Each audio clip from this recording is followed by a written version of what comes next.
Hello students. तो previous lecture तक में हमने कंप्लीट किया था एरोबिक रिस्पायरेशन। तो जैसा कि आप जानते हैं हम लोग लाइफ प्रोसेसेज स्टार्ट किए थे और लाइफ प्रोसेसेज में हमने सबसे पहले देखा था कि 4 फंडामेंटल लाइफ प्रोसेसेज हैं: न्यूट्रिशन, रिस्पायरेशन, ट्रांसपोर्टेशन और एक्सक्रीशन। जिसमें से हमने पहला लाइफ प्रोसेस न्यूट्रिशन कंप्लीट कर लिया था। फिर उसके बाद हमने रिस्पायरेशन स्टार्ट किया था और प्रीवियस लेक्चर जो कि रिस्पायरेशन का फर्स्ट लेक्चर था उसमें आपने देखा था कि एरोबिक रिस्पायरेशन तक हम पहुंच गए थे। तो थोड़ा सा हम रिवाइज कर ले प्रीवियस लेक्चर को। तो प्रीवियस लेक्चर में आपने देखा था कि रिस्पायरेशन क्या है। रिस्पायरेशन एक ऐसा केमिकल प्रोसेस है जिससे कि हम डाइजेस्टेड फूड से एनर्जी रिलीज करते हैं। डाइजेस्टेड फूड से एनर्जी रिलीज करने का जो केमिकल प्रोसेस है उसी को आप क्या कहते थे? रिस्पायरेशन कहते थे। और मैंने कहा था कि देखिए फूड जब डाइजेस्ट होता है तो आपको क्या मिलता है? न्यूट्रिएंट्स आपकी बॉडी एब्जॉर्ब करती है, उसमें से न्यूट्रिएंट्स से आपको एनर्जी मिलता है। और उस एनर्जी गिविंग मेनली कौन है? ग्लूकोज है। मेनली कौन है? ग्लूकोज है। तो ग्लूकोज देखिए, अब यहां पर बच्चे का डाउट था कि मतलब जो ग्लूकोज है या न्यूट्रिएंट है उसके बॉन्ड में से एनर्जी कैसे मिलता है। तो देखिए जो बॉन्ड्स होता है ना, बॉन्ड्स केमिकल बॉन्ड्स है क्या? वो एनर्जी ही है। और बॉन्ड जब टूटता है तो वहां से एनर्जी निकलती है। जैसे एक बात बताइए, जब आप कागज जलाते हैं तो वहां से हीट निकलता है ना, वो एनर्जी कहां से आता है? आपने कभी सोचा है कागज जब जलता है एनर्जी क्या neither be created not destroyed? आपने क्लास 9th के फिजिक्स में पढ़ा है एनर्जी ना क्रिएट होता ना डिस्ट्रॉय होता। तो वहां जब कागज जला तो एनर्जी मिला, वो कहां से मिला? तो कागज जब जला तो सच में जलना क्या है? केमिस्ट्री के अगर हम व्यू से देखें तो जलना क्या है? जलना एक केमिकल रिएक्शन है जिसमें कोई सब्सटेंस ऑक्सीजन से रिएक्ट करता है। तो वो कागज के अंदर जो कंपाउंड्स थे ना, वो ऑक्सीजन से रिएक्ट किया और उसका बॉन्ड टूटा, उसका ऑक्सीडेशन हुआ, उसके बॉन्ड्स टूटे। रिएक्शन जब होता है तो बॉन्ड्स टूटते हैं और जब बॉन्ड्स टूटेगा तो एनर्जी रिलीज होगा ना। तो सेम वही बात है, ग्लूकोज का जब बॉन्ड्स टूटेगा, ग्लूकोज में जो कार्बन, हाइड्रोजन और ऑक्सीजन के बीच में जो सारे बॉन्ड्स हैं वो बॉन्ड्स जब टूटेंगे तो एनर्जी रिलीज होगी ना। तो वही एनर्जी तो है, वही एनर्जी तो आ रहा है, हमारे बॉडी को मिल रहा है। क्लियर हो गया होगा? चलिए, तो न्यूट्रिएंट्स के बीच में जो बॉन्ड्स होते हैं उससे एनर्जी मिलता है हमारी बॉडी को। और एनर्जी कैसे मिलता है? By the process of oxidation. Okay, ठीक है। तो हमने देखा कि रिस्पायरेशन 2 तरह का होता है, एरोबिक, एनारोबिक। एरोबिक रिस्पायरेशन ऐसा रिस्पायरेशन जिसके लिए ऑक्सीजन रिक्वायर्ड होता है। एनारोबिक रिस्पायरेशन एक ऐसा रिस्पायरेशन जिसके लिए ऑक्सीजन रिक्वायर्ड नहीं होता है। फिर हमने एरोबिक रिस्पायरेशन को डिटेल्स में पढ़ा कि एरोबिक रिस्पायरेशन में ग्लूकोज का या डाइजेस्टेड फूड का कंप्लीट ऑक्सीडेशन होता है और वो पूरी तरह से टूट जाते हैं कार्बन डाइऑक्साइड और वाटर में और large amount of energy release होती है। और हमने फिर देखा कि 4 स्टेप में होता है। चारों स्टेप आपको पता होगा। पहले होता है इनटेक ऑफ ऑक्सीजन, फिर उस ऑक्सीजन से डाइजेस्टेड फूड का ऑक्सीडेशन, फिर एनर्जी रिलीज होता है in the form of ATP and fourth में जो कार्बन डाइऑक्साइड प्रोड्यूस हुआ उसे बॉडी से एलिमिनेट किया जाता है। यही 4 स्टेप्स है सिंपल एरोबिक रिस्पायरेशन के। फिर हमने देखा कि एरोबिक रिस्पायरेशन जो हमारे सेल में होता है या किसी भी एरोब्स यानी एरोबिक रिस्पायरेशन करने वाले ऑर्गेनिज्म के बॉडी के अंदर होता है, तो वो 2 फेजेज में होता है। पहला फेज क्या है? ग्लाइकोलाइसिस का फेज है जो कि साइटोप्लाज्म में होता है कि ग्लूकोज जो कि एक 6 कार्बन वाला मॉलिक्यूल है उसे 3 कार्बन वाले मॉलिक्यूल यानी कि पायरुवेट में बदल दिया जाता है और फिर उस पायरुवेट को ले जाया जाता है माइटोकॉन्ड्रिया के अंदर, जहां क्रेब्स साइकिल के अंदर उस माइटोकॉन्ड्रिया के अंदर उस पायरुवेट को पूरी तरह से ब्रोकन डाउन किया जाता है कार्बन डाइऑक्साइड वाटर में और लार्ज अमाउंट ऑफ एनर्जी वहां से रिलीज होती है। तो जो पायरुवेट जहां पर पायरुवेट में कन्वर्ट किया गया वहां पर आपको 2 एटीपी एनर्जी मिलता है, 2 एटीपी के बराबर एनर्जी मिलता है। और जब अंदर में होता है जहां पर क्रेब्स साइकिल होता है वहां 38 एटीपी मिलता है। यानी टोटल आपको एटीपी का आउटपुट कितना हुआ? 40 एटीपी। लेकिन आपने देखा कि इस पूरे प्रोसेस में 2 एटीपी खर्च भी हो जाता है। तो यानी कि नेट आपका गेन कितना है? 38 एटीपी। समझ गए? इसीलिए आप बुक्स में देखेंगे लिखा रहेगा पायरुवेट से 2 एटीपी और क्रेब्स साइकिल से 36 एटीपी। समझ गए? तो यानी कि आप ये कह सकते हैं कि एक ग्लूकोज मॉलिक्यूल का जब कंप्लीट ब्रोकन डाउन होता है एरोबिक रिस्पायरेशन के दौरान तो आपको एक ग्लूकोज मॉलिक्यूल से 38 एटीपी गेन होते। तो आज हम लोग पढ़ने वाले हैं एनारोबिक रिस्पायरेशन, यानी एक ऐसा रिस्पायरेशन जिसके लिए ऑक्सीजन इसेंशियल नहीं है, ऑक्सीजन वहां पर रिक्वायर्ड नहीं होता है। देखिए इस दुनिया में पहले एनारोबिक ऑर्गेनिज्म दुनिया में आए। पहले हमारा अर्थ जो था सबसे, अगर हम देखें हिस्ट्री देखेंगे, जब इवोल्यूशन पढ़ेंगे हम लोग, तो एनारोबिक ऑर्गेनिज्म पहले इस दुनिया में आए। ओके ठीक है, उस पर भी नहीं जाते हैं। तो एनारोबिक रिस्पायरेशन क्या होगा, तो डिफिनीशन आपको पहले ही पता है, नोट में देख लीजिए, आपका लिखा हुआ है एनारोबिक रिस्पायरेशन का, जहां पर हमने रिस्पायरेशन इंट्रोड्यूस किया था वहीं पर आपको लिखाया गया था कि when oxygen is not required for respiration then it is called anaerobic respiration, simple. और एनारोबिक रिस्पायरेशन को अगर डिटेल्स में देखें तो एनारोबिक रिस्पायरेशन के दौरान होता क्या है, एनारोबिक रिस्पायरेशन के दौरान ग्लूकोज का इनकम्प्लीट ब्रेकडाउन होता है, यानी ग्लूकोज पूरी तरह से ब्रोकन डाउन नहीं होता, उसका इनकम्प्लीट ब्रोकन डाउन होता है।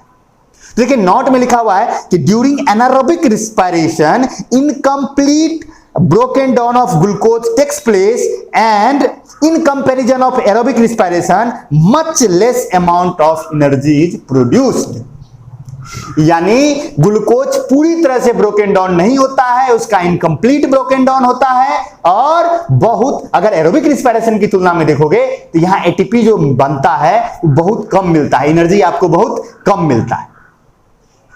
यानी ज्यादा एनर्जी किस रिस्पायरेशन से मिलेगा, एरोबिक से या एनारोबिक से? आंसर है एरोबिक से। एनारोबिक से बहुत कम एनर्जी मिलता है, मात्र 2 एटीपी। समझ गए? चलिए ठीक है। तो एनारोबिक रिस्पायरेशन होता क्या है, तो देखिए मैंने बात की थी, जब हम कल बात कर रहे थे ग्लाइकोलाइसिस की, तो मैंने क्या कहा था, ग्लाइकोलाइसिस कॉमन है both in aerobic and anaerobic, यानी यहां भी पहले तो यह काम सेम होगा, फर्स्ट फेज सेम है। एनारोबिक रिस्पायरेशन का भी फर्स्ट फेज वही है जो एरोबिक रिस्पायरेशन का फर्स्ट फेज है, यानी कि ग्लूकोज का ग्लाइकोलाइसिस, यानी ग्लूकोज जो कि एक 6 कार्बन वाला मॉलिक्यूल है उसको तोड़ा जाएगा पायरुवेट में जो कि 3 कार्बन वाला मॉलिक्यूल है, तो फर्स्ट स्टेप हो जाएगा और 2 एटीपी आपको मिल गए। यानी in the first phase of anaerobic respiration glucose which is a 6 carbon molecule compound is broken down into pyruvate और pyruvic acid which is a 3 carbon molecule compound. Okay, ये तो हो गया और 2 एटीपी आपको मिल जाएगा। अब सेकेंड स्टेप में क्या होगा, सेकेंड स्टेप में वहां क्या होता था, क्रेब्स साइकिल चलता था, यहां क्रेब्स साइकिल नहीं होगा। यहां क्या होगा, यहां पर इस पायरुवेट के साथ 2 चीजें हो सकती है, ध्यान से अब सुनिएगा, पायरुवेट के साथ यहां 2 चीजें हो सकती है। कुछ ऑर्गेनिज्म ऐसे होते हैं, खास करके जो माइक्रो ऑर्गेनिज्म होते हैं, लाइक ईस्ट जो कि एक फंगी है, पता होगा आपको, बायोडायवर्सिटी में हम लोग पढ़ चुके हैं। ईस्ट बिवरेज इंडस्ट्री में और बेकरी इंडस्ट्री में बहुत ज्यादा इस्तेमाल होता है ईस्ट का। तो ईस्ट क्या करता है, फर्मेंटेशन करता है, ध्यान सुनिएगा, फर्मेंटेशन एक प्रोसेस है। फर्मेंटेशन में क्या होता है, तो उस पायरुवेट को, वो जो पायरुवेट मिला ना, वो जो ग्लूकोज के ग्लाइकोलाइसिस के बाद आपको 2 पायरुवेट मॉलिक्यूल मिला था, उस पायरुवेट को क्या किया जाएगा, कन्वर्ट कर दिया जाएगा इथाइल अल्कोहल और कार्बन डाइऑक्साइड में। यानी फर्स्ट स्टेप, फर्स्ट फेज जो था एनारोबिक रिस्पायरेशन का, वो बिल्कुल एरोबिक रिस्पायरेशन की तरह था। सेकेंड फेज में क्या हुआ, जो पायरुवेट मिला उस पायरुवेट का को कन्वर्ट किया गया in ethyl alcohol and carbon dioxide. देखिए पायरुवेट जो है वो 3 कार्बन वाला मॉलिक्यूल है और जो इथाइल अल्कोहल है वो 2 कार्बन वाला मॉलिक्यूल है। ध्यान सुनिएगा, इथाइल अल्कोहल 2 कार्बन वाला मॉलिक्यूल है और 3 कार्बन वाला मॉलिक्यूल पायरुवेट है, तो 1 कार्बन एक्स्ट्रा हुआ ना, वो 1 कार्बन डाइऑक्साइड के रूप में बाहर गया। ये अभी हमेशा ऐसा नहीं होगा एनारोबिक रिस्पायरेशन में, 2 बातें हो सकती है। पहली बात ये है कि pyruvate will be converted into ethyl alcohol and carbon dioxide, और ये किस में होता है, माइक्रो ऑर्गेनिज्म में होता है, स्पेशली इन ईस्ट, फंगी वाले में, स्पेशली इन ईस्ट। ठीक है, तो देखिए यहां पर ये पहला फेज हुआ और सेकेंड फेज में क्या होगा, फिर मैं बोर्ड पे आऊंगा, पहले आप समझ। सेकेंड फेज में क्या होगा, सेकेंड फेज में क्या किया जा सकता है, या तो अगर फर्मेंट ये जो प्रोसेस हुआ, यानी ग्लूकोज पायरुवेट को इथाइल अल्कोहल में कन्वर्ट करना, ये हुआ फर्मेंटेशन। ये प्रोसेस क्या कहलाता है, fermentation.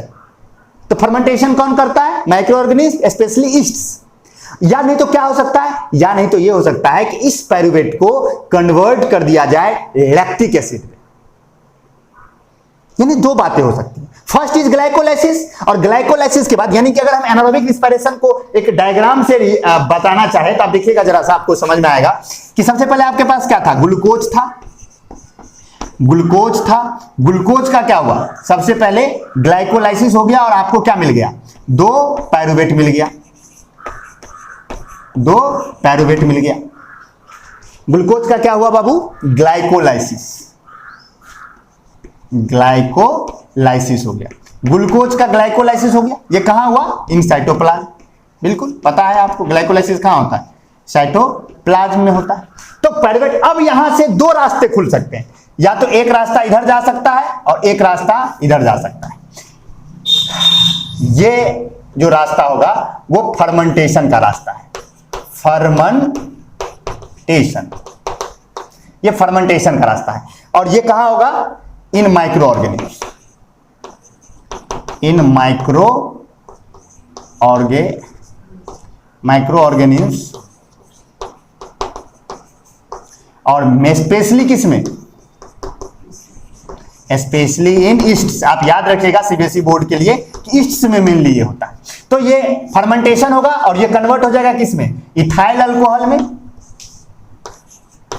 Ethyl alcohol, ethyl alcohol plus carbon dioxide. जब फर्मेंटेशन हुआ तो ये पहला पाथवे है। और सेकेंड पाथवे क्या है कि इसको कन्वर्ट कर दिया जाए किसमें? लैक्टिक एसिड में, लैक्टिक एसिड। सेकेंड प्रोसेस क्या हो सकता है कि इसको किसमें कन्वर्ट कर दिया जाए? लैक्टिक एसिड में। और यहां पर कार्बन डाइऑक्साइड नहीं आएगा क्योंकि ये लैक्टिक एसिड भी 3 कार्बन वाला मॉलिक्यूल है। तो ये सीधे पायरुवेट किसमें कन्वर्ट हो जाएगा? लैक्टिक एसिड में कन्वर्ट हो जाएगा। तो यानी अगर एनारोबिक रिस्पायरेशन को देखें तो पहले ग्लूकोज का ग्लाइकोलाइसिस होता है, पायरुवेट बनता है, और यहां से इस बात पर डिपेंड करता है कि आगे क्या होगा कि वो ऑर्गेनिज्म कैसा है।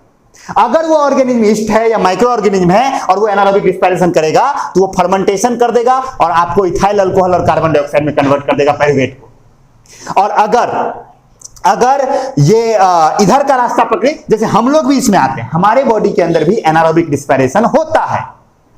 हम लोग एरोबिक रिस्पायरेशन करने वाले हैं, हमारे रिस्पायरेशन के लिए ऑक्सीजन रिक्वायर्ड है। हम लोग एरोब्स हैं, हम लोग एरोबिक रिस्पायरेशन करते हैं, लेकिन हमारे बॉडी के अंदर भी एनारोबिक रिस्पायरेशन होता है। किस सिचुएशन में होगा? देखिए, जनरल सिचुएशन के अंदर हमारे बॉडी के अंदर एरोबिक रिस्पायरेशन होता है। लेकिन एक बात बताइए, मान लीजिए कि कभी ऐसा एक्सीडेंटल कुछ ऐसा हुआ कि आपको डेली जितना फिजिकल वर्क करते थे, एकाएक आज आप ज्यादा फिजिकल वर्क कर गए। फॉर एग्जाम्पल, मान लीजिए कि आप स्कूल से आ रहे थे, आपके पीछे कुत्ता लग गया। आप कुत्ता लग गया, डेली तो आप धीरे धीरे घर आते थे, कुत्ता डेली थोड़े पीछे लगता था कि डेली चलो कुत्ता दौड़ा दौड़ा के घर पहुंचा रहा है, ऐसा तो होता नहीं था। तो डेली आप आते थे एकदम स्थिर से, एकदम झूलते उलते टॉफी खाते घर आते थे। आज क्या हुआ? स्कूल से निकले, कुत्ता पीछे लग गया, अब आप दौड़ना शुरू किए। कुत्ता ढीठ है, वो लगा हुआ है घर तक, तो आपको घर तक पहुंचाया। तो आज आपने जो वर्क किया, फिजिकल वर्क किया, क्या वो अन्य दोनों की तुलना में ज्यादा तेजी से किया? तो आपके बॉडी को किसकी आदत थी? आपके जो स्केलेटल मसल्स थे, आपको पता है मूवमेंट जो करवाते, आप मसल्स पढ़ चुके हैं, voluntary muscles, involuntary muscles, skeletal muscles आपने पढ़ा है ना, मस्कुलर टिश्यू में। तो स्केलेटल मसल्स जो आपके थे, जो आपके बोन को मूव करवाते हैं, मूवमेंट के लिए रिस्पॉन्सिबल होते हैं, स्केलेटल मसल्स इन्हें टेंडन को खींचता है, फिर बोन खींचता है, तो फिर आप लोकोमोट करते हैं। तो अब स्केलेटल मसल जो डेली जितना मेहनत कर रहा था, आज तो उससे ज्यादा मेहनत किया उसने। तो आज ज्यादा मेहनत किया तो एकाएक उसके एनर्जी रिक्वायरमेंट क्या हो गई? बढ़ गई। अब एकाएक उसकी एनर्जी रिक्वायरमेंट बढ़ गई, आप कभी दौड़ते नहीं थे, आज आप दौड़ने लगे, तो आपका बॉडी तो तैयार नहीं था इस सिचुएशन के लिए। तो आपके बॉडी को तो पता था ये ऐसे ऐसे चल के जाएगा, तो ऐसे ऐसे चल के जाएगा, तो उस हिसाब से आपके देखिए होता क्या है, आपको सेल जब हम पढ़ाए थे तो वहां मैंने बताया था कि जिस सेल का एनर्जी रिक्वायरमेंट ज्यादा होता है उसके पास माइटोकॉन्ड्रिया अधिक होता है, जिससे कि उसके एनर्जी रिक्वायरमेंट को फुलफिल कर सके। तो आपके जो जांग के मसल्स थे उसमें तो उतना ज्यादा माइटोकॉन्ड्रिया था नहीं कि आपका काम कर देगा, उसी माइटोकॉन्ड्रिया को उतना एनर्जी देना है। तो वो माइटोकॉन्ड्रिया बब बब बब करके काम करना शुरू किया, लेकिन पूरा फुलफिल तो नहीं हो पाया। तो क्या हुआ? ब्लड सर्कुलेशन बढ़ाया गया, हार्ट बीट बढ़ गया, हाँफने लगे। आप जब आप दौड़ते हैं तो क्यों हाँफने लगते हैं? आपका बॉडी कहता है कि ऑक्सीजन पहुंचाओ, जल्दी जल्दी ऑक्सीजन पहुंचाओ, जल्दी जल्दी ब्लड रेट बढ़ा देता है, जिससे जल्दी जल्दी ऑक्सीजन पहुंचेगा, जल्दी जल्दी ग्लूकोज पहुंचाओ। तो ग्लूकोज तो चलो ठीक है, ग्लूकोज स्टोर करके रखा रहता है, लेकिन ऑक्सीजन का खेल तो नहीं हो पाया। तो ऑक्सीजन का खेल नहीं होता, अब क्या करेगा मसल? क्या कहेगा? नहीं अब हम नहीं दौड़ेंगे, कुत्ता काट लेगा ना। सिचुएशन है, बचना है। तो ऐसे कंडीशन में जब ऐसा आप एकाएक हैवी फिजिकल वर्क कर देते हैं या कोई ऐसा सिचुएशन आ जाता है, तो आपका बॉडी क्या करता है? आपके जो स्केलेटल मसल के जो सेल्स होते हैं उसके पास ये कैपेबिलिटी होती है कि वो एनारोबिक रिस्पायरेशन कर सकता है। ऐसे सिचुएशन में वो क्या करेगा? एनारोबिक रिस्पायरेशन स्टार्ट कर देगा, यानी बिना ऑक्सीजन का ही एनारोबिक रिस्पायरेशन, मतलब बिना ऑक्सीजन का ही रिस्पायरेशन स्टार्ट कर देगा, यानी एनारोबिक रिस्पायरेशन कर देगा। और कौन सा पाथवे पकड़ेगा? ये लैक्टिक एसिड वाला पाथवे पकड़ेगा। इथाइल अल्कोहल बनाने मत चले जाना कि चलो शराब बनाते हैं, ये नहीं होगा। हम लोग कौन वाला पाथवे में जाएंगे? लैक्टिक एसिड वाला पाथवे में जाएंगे। यानी हम लोगों में पहले ग्लाइकोलाइसिस होगा, पायरुवेट लैक्टिक एसिड में कन्वर्ट हो जाएगा और वो लैक्टिक एसिड हमारे सेल में एक्यूमुलेट होता जाएगा। लैक्टिक एसिड क्या होगा? हमारे सेल में एक्यूमुलेट होता जाएगा और लैक्टिक एसिड हमारे सेल में एक्यूमुलेट हो जाएगा। तो लेकिन अब एक बात बताइए, जिस एक ग्लूकोज से आपको 38 एटीपी मिलना था, उससे आपको कितना एटीपी मिल रहा है? मात्र 2 एटीपी मिल रहा है ना। तो अभी भी उस लैक्टिक एसिड में अच्छा खासा मात्रा में क्या मौजूद है? एनर्जी मौजूद है। उससे तो एनर्जी लेना है नहीं, तभी तो जरूरत था भाई, भागते भूत का कहते हैं लंगोटी सही, तभी तो जरूरत था। तो एनारोबिक रिस्पिरेशन कर करके ही फुलफिल कर दिए जैसे तैसे, लेकिन बॉडी को उसमें से एनर्जी तो लेना है। तो वो लैक्टिक एसिड आपका लैक्टिक एसिड को बाहर नहीं निकालेगा, उसको स्टोर करके रखेगा, क्योंकि उसको पता है इसमें एनर्जी है। तो एनर्जी रखा हुआ है उसको। फिर अब क्या करेगा? अब आप देखिएगा, घर तो पहुंच जाइएगा, वाह बच गए, लेकिन अब आपका वो पैर दर्द करेगा, क्रैम्प्स होगा, मस्कुलर क्रैम्प्स हो जाएंगे, आपका पैर दर्द करेगा। क्यों दर्द करेगा? क्योंकि आपके मसल में, मसल के सेल्स में लैक्टिक एसिड जमा है। तो अब वो आपको क्रैम्प्स करेगा, वो दर्द करेगा। और वो दर्द कैसे ठीक होगा? या तो आप मसाज करेंगे या नहीं तो आप हॉट वाटर बाथ लेंगे। गर्म पानी में पैर डालते हैं, जब बहुत ज्यादा पैर दर्द करने लगता है ना, लोग गर्म पानी से सेको, उसको सूजन वजन हो जाता है तो हम लोग गर्म पानी से सेकते हैं ना। तो गर्म पानी से या तो डालेंगे या नहीं तो मसाज करेंगे। इन दोनों कंडीशंस में क्या होगा? ब्लड सर्कुलेशन इंक्रीज होगा। यानी वहां जब हम वाटर बाथ लेंगे, हॉट वाटर बाथ लेंगे या मसाज करेंगे तो वहां पर ब्लड ज्यादा आएगा, और ब्लड जब ज्यादा आएगा तो ऑक्सीजन ज्यादा आएगा, और ऑक्सीजन जब ज्यादा आएगा तो फिर से इस लैक्टिक एसिड को हम क्या करेंगे? कन्वर्ट करेंगे किसमें? पायरुवेट में। और फिर उस पायरुवेट को ले जाएंगे कहां? माइटोकॉन्ड्रिया में। फिर वहां क्रेब्स साइकिल होगा और फिर हमको एटीपी मिल जाएगा और फिर लैक्टिक एसिड खत्म हो जाएगा तो हमारा दर्द दूर हो जाएगा।